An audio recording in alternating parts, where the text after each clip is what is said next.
Magkakaroon ng pansamantalang pagbabago sa mga bus stop, ruta at dispatching areas sa ilang lugar sa Quezon City bilang paghahanda sa inaasahang bugso ng trapiko sa Lunes para sa ikalimang SONA ni Pangulong Ferdinand R. Marcos Jr.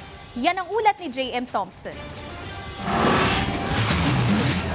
Nakahanda na ang mahigit 1,000 personnel ng MMDA para panatilihin ang traffic management sa mga lugar na apektado ng ikalimang State of the Nation Address ni Pangulong Ferdinand R. Marcos Jr. ngayong July 27.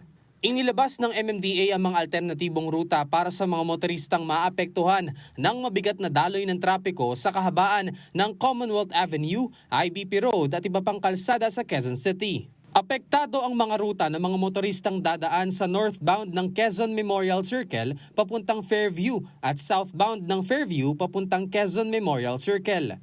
Pinapayuhan din ang mga light vehicles sa trucks na dumaan sa mga alternatibong ruta.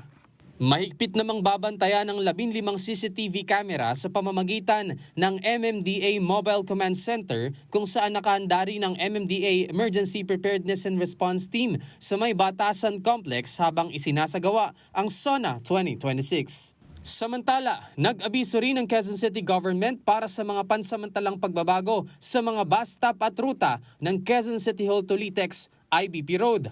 Aalisin muna ang mga sumusunod na bus stop sa northbound sa St. Peter Bus Stop at northbound-southbound sa Maclang General Hospital.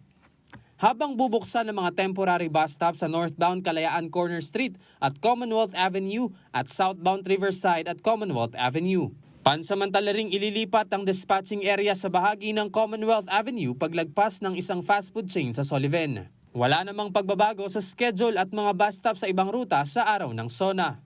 Dahil din sa inaasahang mabigat na trapiko, wala munang pasok sa July 27 sa lahat ng antas ng mga pampubliko at pribadong paaralan sa Quezon City.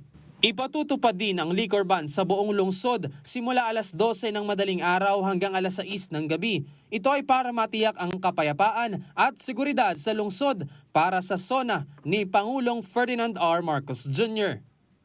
J.M. Thompson, para sa Bayan.